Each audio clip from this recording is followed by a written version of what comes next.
Il faudra attendre pour voir les neiges du Fujiyama. Le Premier ministre Shinzo Abe demande le report des Jeux de Tokyo. Ce que je veux, c'est pas ce relâchement-là. J'ai pris un KO. Franchement, j'ai pris un vrai KO. Je suis resté posé, je me suis encore sur mon canapé. Et j'y croyais pas. Nous organiserons les Jeux Olympiques et Paralympiques au plus tard, à l'été 2021. Face au bouleversement, le sport tricolore doit se réorganiser. La question du report des Jeux de Paris 2024 ne se pose pas. Oui, on reste sur les dates qui avaient été imaginées dès le départ. La qualification des athlètes remise à zéro. On s'allonge, et hop. Tous les jours, on va à l'entraînement en se disant on se prépare pour les Jeux, on se prépare pour les Jeux. Donc mentalement, c'est dur. Bien ouvrir la hanche. On prépare les championnats d'Europe, on prépare les Jeux Olympiques comme s'ils y étaient.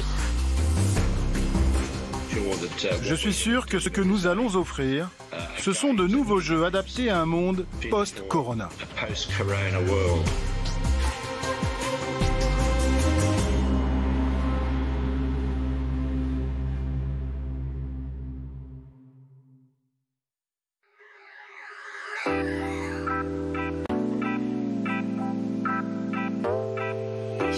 À chaque fois que tu reviens, c'est une sensation nouvelle, quoi. C'est quelque chose que tu aimes.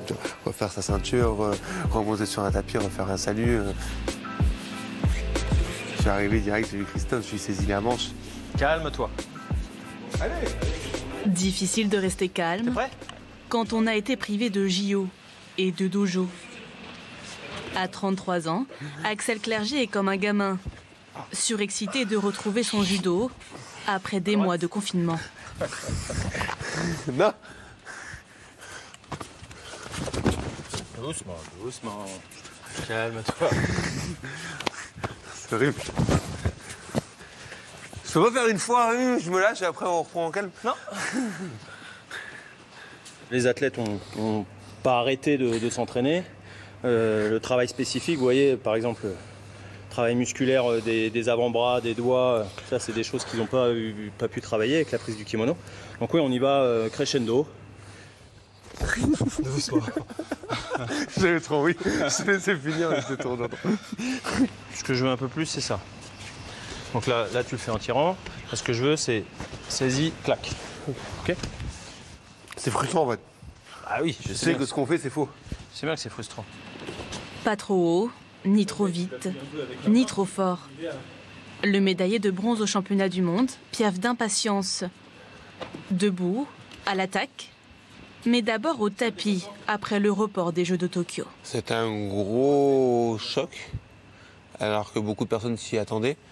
Moi, un peu comme un déni, je ne m'y attendais pas au début. Et puis après, j'ai pris un KO. Franchement, j'ai pris un vrai KO. Je suis resté posé, je me suis encore sur mon canapé. Et j'y croyais pas. Je suis resté comme ça à 3-4 heures. Posé, à faire non, c'est vrai.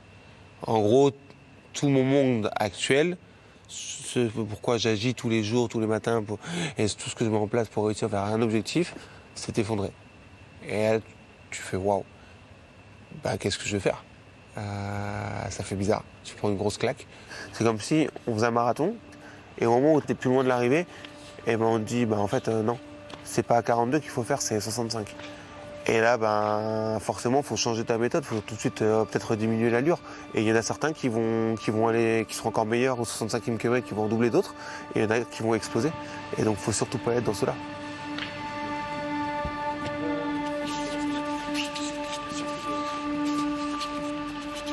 La manière dont on l'a abordé, c'est vraiment, c'est fini. Ces jeux-là, c'est fini. Maintenant, ce sera les jeux de l'année prochaine. Donc c'est plus les mêmes. Ceux-là, on les termine, c'est le deuil de ceux-là pour Tokyo 2021 maintenant. On remet la machine en route en fait.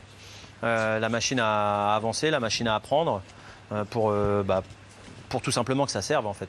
Là, on a tout de suite basculé sur quelque chose de plutôt positif dans l'apprentissage, dans créer de nouvelles choses. Ah si, je viens là. Oh Putain, j'ai pas tout perdu. Super, encore 8. Ouais. Une année de sursis 9. Qui ne doit pas tourner au supplice. Dernier. Et 10. Tu pousses plus au début, moins fort sur la fin. Puis on voit que le muscle il tétanise un peu là. Ouais. Axel souffre d'une pubalgie. Donc une pubalgie qui traîne depuis maintenant quelques années. C'est une pathologie qui est liée souvent à la surcharge et au changement de rythme. Donc là, on est tout pile dans cette configuration-là. On sort d'un déconfinement où Axel n'a pas pu faire le judo qu'il a l'habitude de faire. De jour en jour, il y a des choses qui me font de moins en moins mal. Et ça, jusqu'à aujourd'hui, ça me faisait mal tous les jours. Et là, ce matin, ça fait mal. Donc ça, c'est une bonne chose. Voilà, c'est tout plein de petits signes tous les jours qui me donnent le soir. Ça se voit pas avec le masque, mais je suis trop content. Un petit pied vers la médaille olympique. Pousse contre moi. Vas-y. Le sourire d'Axel, sa meilleure arme contre ce doute qui le gagne. Tu résistes. On sait que cette blessure, elle est là depuis quelques temps, mais le but, c'était de faire pour que ça tienne jusqu'au jeu. J'étais prêt à serrer dans 4-5 mois et l'aggravation, on pouvait la gérer. Là, sur un an de plus, c'est pas possible. Je peux pas serrer un an de plus à pas dormir sur certains stages et surtout à aggraver mes tissus, quoi, c'est sûr. Voilà. Et évidemment que si Axel continue à s'entraîner sans faire attention à ses douleurs, le risque c'est qu'il se blesse en pleine saison. Et là, s'il y a chirurgie derrière, il y a un vrai risque de louper l'échéance olympique. Casse-tête olympique. L'opération, ce serait la rééducation plutôt que la compétition. Et peut-être l'élimination plutôt que la qualification pour ces Jeux à retardement. Et si le coronavirus disqualifiait définitivement Tokyo? À leur place, à Paris 2024. Les prochains Jeux se dérouleraient en partie ici, en Seine-Saint-Denis. Ça va? Ça va? Ouais. Réunion de chantier pour Tony Estanguet et Anne Hidalgo, venus vérifier l'avancement des travaux malgré le confinement. Vous le voyez, les premières démolitions, là, on fait ça juste pour faire plaisir à l'entreprise Bouygues, pour lui montrer qu'on est à l'heure. Hein. Voilà. Voilà, c'est la déconstruction. Et donc de ce côté-là, on aura donc l'arrière du centre aquatique olympique. Ici, on va garder cette réserve qui va être une réserve foncière pour construire un projet de pôle sportif. Plus que jamais, tenir les délais. Après la démolition, au printemps prochain, ce sera la construction. Malgré la pression, Tony Estanguet garde le calme du triple champion olympique de canoë. La belle aventure. Ouais. Chouette. Ça avance, c'est concret. Voilà. Paris 2024 avance et les acteurs continuent à s'engager. Ils tiennent leurs engagements et on maintient les ambitions. Bon, vous êtes prêts? On regarde le stade là-haut. Merci à tout le monde. Le report des Jeux de Tokyo 2020 n'a pas d'impact direct sur l'organisation des Jeux de Paris 2024. On a notre propre calendrier de préparation, de début de travaux. Voilà, nous, tout notre rétro-planning, il est fait pour être prêt le 26 juillet 2024. Et voilà, on continue notre route. Donc voilà, on espère que ces Jeux auront lieu en 2021, voilà, parce qu'on est solidaire de nos amis japonais. On pense que c'est un événement qui sera très bien perçu, utile, voilà, pour la famille du sport international. Mais c'est vrai que nous, on continue notre calendrier de préparation indépendamment de ce qui se passe à Tokyo. Ouais, ça c'est bien. Super. Freine. Relance. Pas mal.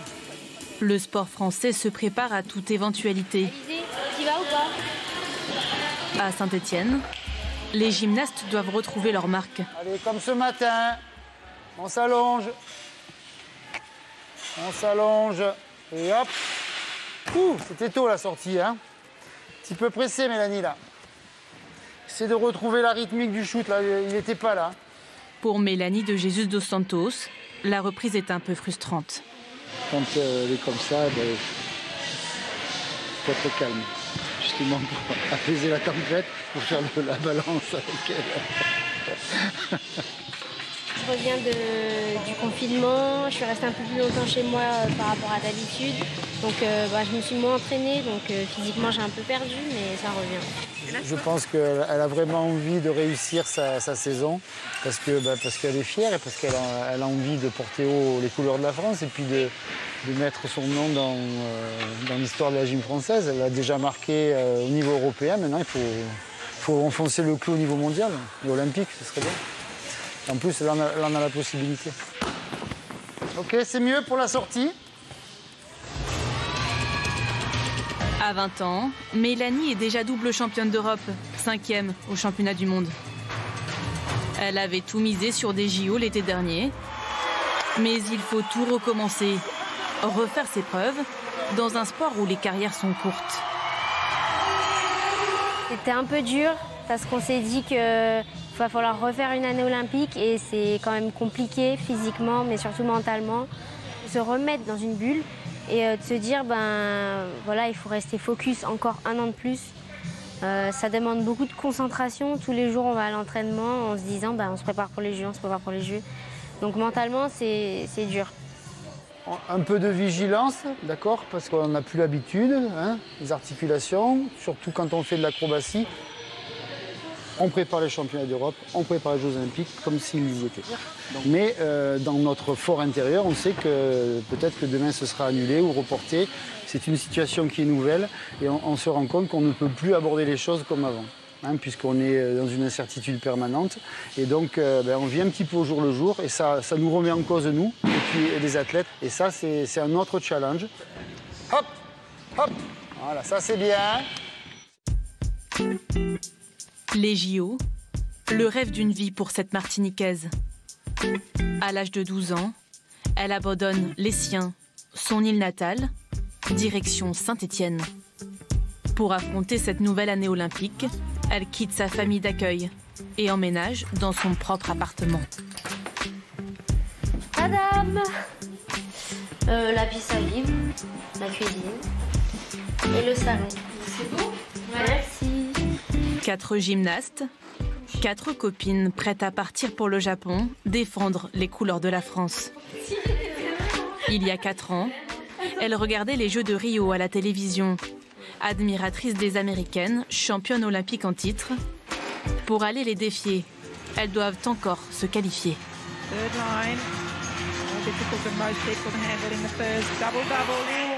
J'avais oublié ça. On dire que là, par rapport à ce qui est fait maintenant, c'est rien du tout ça. Enfin, les Américaines, c'est nos plus grandes concurrentes. Elle n'a jamais été battue depuis... Ouais. 2008. Depuis quand 2014. Quoi par Catherine Ohashi.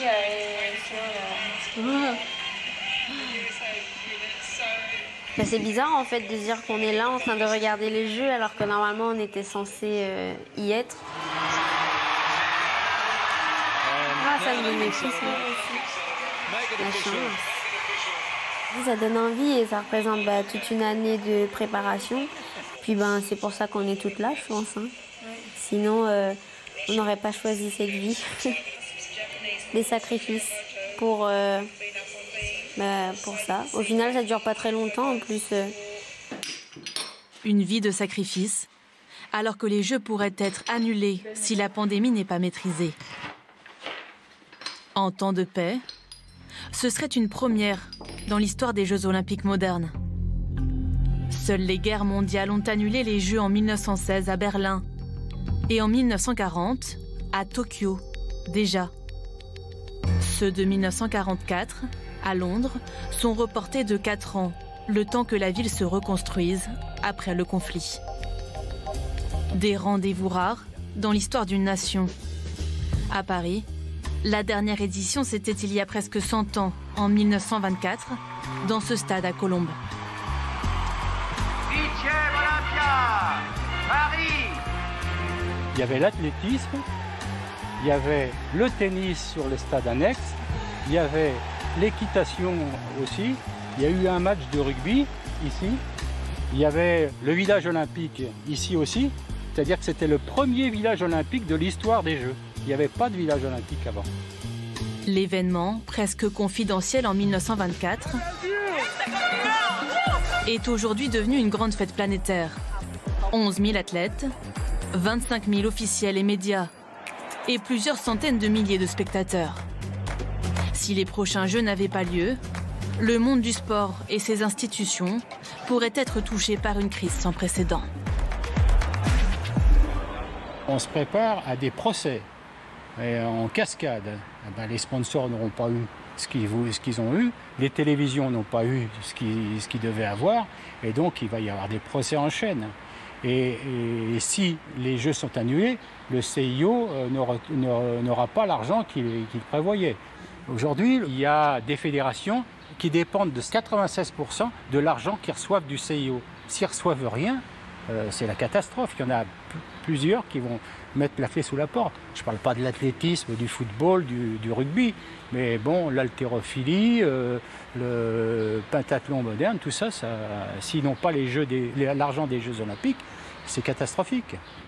Car le CIO redistribue 90% des retombées financières des Jeux, notamment aux éditions suivantes. Si c'est annulé, Paris va en pâtir parce qu'ils recevront moins d'argent du CIO. Et donc, dans le budget opérationnel, c'était prévu 1,6 milliard. S'ils ne les ont pas, peut-être qu'ils n'iront pas à Tahiti. Pour le moment, pas question de toucher à Tahiti, ni aux sites emblématiques des Jeux de Paris. Mais en pleine crise sanitaire et économique, Tony Estanguet veut dégager une marge de manœuvre de 10% sur le budget d'organisation, soit 400 millions d'euros d'économies. Comment on fait ça? On fait ça là aussi en acceptant de rechallenger des choses qui étaient un peu ancrées, écrites dans le marbre de l'histoire des Jeux, en requestionnant les sites de compétition. Et donc aujourd'hui, on est dans cette réflexion de comment mieux utiliser les sites de compétition en regroupant plusieurs sports dans les mêmes enceintes sportives. Donc réduire le nombre total de sites qu'on va opérer pendant les Jeux. C'est aussi les sites de non-compétition, donc tout ce qui est village des athlètes, village des médias, comment on accueille toute cette famille d'organisateurs, d'officiels, de journalistes. Comment est-ce qu'on réduit un peu les espaces pour essayer de réduire un peu la facture. Et c'est tous les niveaux de service. Donc là aussi, comment est-ce qu'on mutualise les systèmes de transport, les systèmes d'accès. Il a fallu faire des choix radicaux. 2 sites ont d'ores et déjà été rayés de la carte. Mais Tony Estanguet ne fera pas des Jeux au rabais. Je ne veux pas dégrader l'ambition. Je ne veux pas qu'on réduise le nombre de sports. Je ne veux pas qu'on touche aux grands marqueurs des Jeux. Les Jeux, c'est une fois tous les 100 ans. C'est une belle opportunité pour ce pays. Parce que mine de rien, dans ce contexte-là, dans les années et les mois qui viennent, on va développer des milliers d'emplois, des milliards d'euros de marché vont être ouverts pour les entreprises locales et françaises. Donc c'est aussi une belle opportunité économique pour ce pays d'organiser les Jeux. À Font-Romeu, dans les Pyrénées, la fabrique à champions. Ce centre d'entraînement mythique a formé plus de 100 médaillés olympiques. Ce jour-là, 2 jeunes espoirs partagent le grand bassin avec une invitée prestigieuse. Roxana Maracineanu, médaillée d'argent aux Jeux de Sydney en 2000. 20 ans plus tard, elle revient en tant que ministre des Sports. Alors, ça vous rappelle des souvenirs? Ouais, je reconnais même le goût de l'eau. Ah ouais? C'est super. La ministre est venue rencontrer les athlètes de haut niveau en stage à Font-Romeu. Bonjour. Vous avez déjà fini? Non, on va commencer là. Ouais, on a fait exprès. Ah oui, j'ai oublié, vous êtes des athlètes, vous commencez à 10h. C'est ça. Johan Koval et Sophie Duarte ont déjà 2 Olympiades à leur actif en 3000 mètres steeple. Bon, le 3000 mètres steeple, pour ceux qui ne connaissent pas, c'est des obstacles avec les barrières. Et j'ai mon sparring partner, faut qu'elle joue le jeu. Allez, jump. Ouais.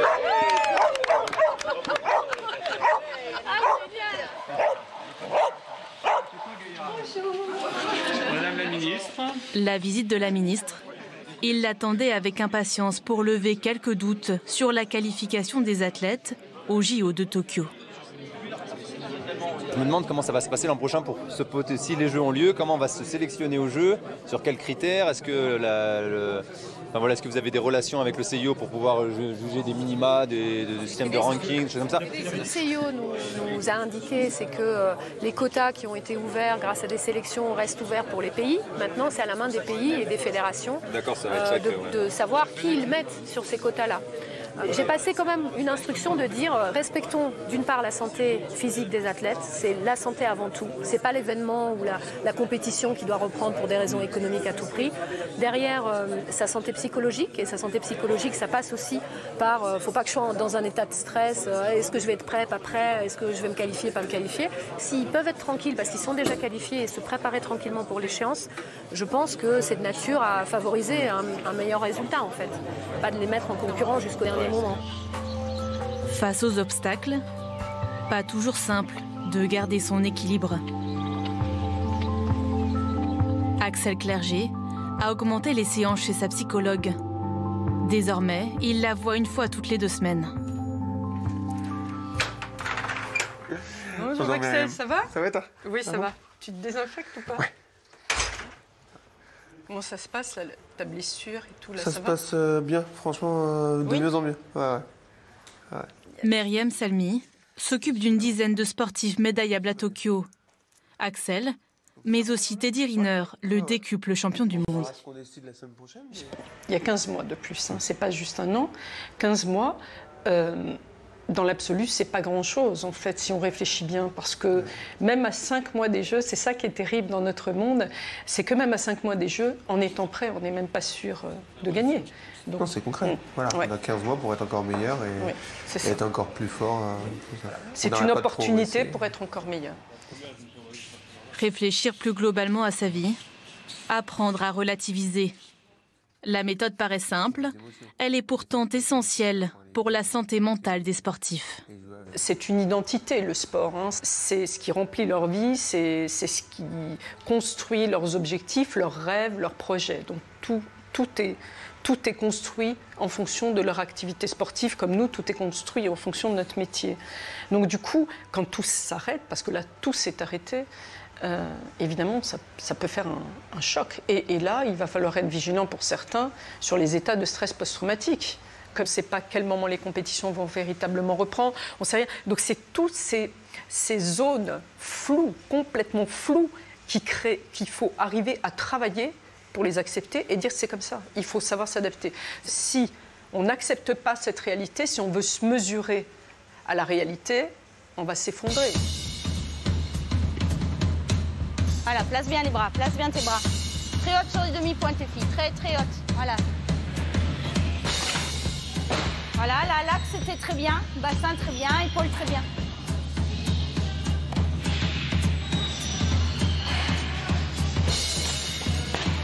Oui, Mel, allez, c'est bien, c'est bien.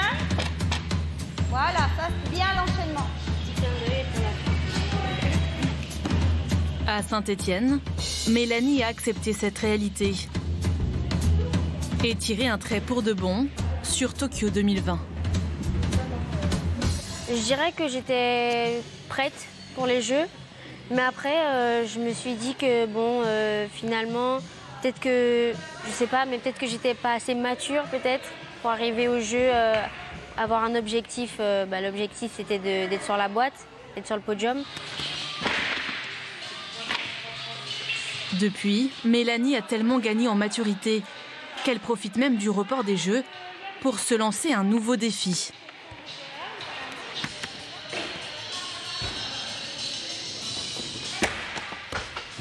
Il manque un peu de hauteur là, hein, plus verticale. Donc là, on est en train de caler cet élément, c'est pour les Jeux. C'est un élément qui n'existe pas sur le code de pointage, donc on devra le déposer sur un championnat du monde, il doit être réussi. Et s'il est accepté, il portera son nom. On avait déjà un petit peu travaillé avant, et puis bon, finalement, comme il y a une année de plus, ça nous permet de prendre un peu plus de temps. Voilà, là tu tournes un peu trop tôt, Mélanie. Voilà. On va bien chercher l'eau du tremplin et bien vertical. Allez, un dernier mail. Peut-être que je vais réussir à à plus me concentrer sur un objectif parce qu'avant, je me disais, bon, je vais faire les Jeux, je vais faire de mon mieux. Donc je pense que l'année prochaine, je me dirais plus, je vais faire les Jeux et je veux être sur le podium. On va passer la Corée. T'as fini, Mélac? C'est bon? Allez, Corée. Pense au rythme. Hein.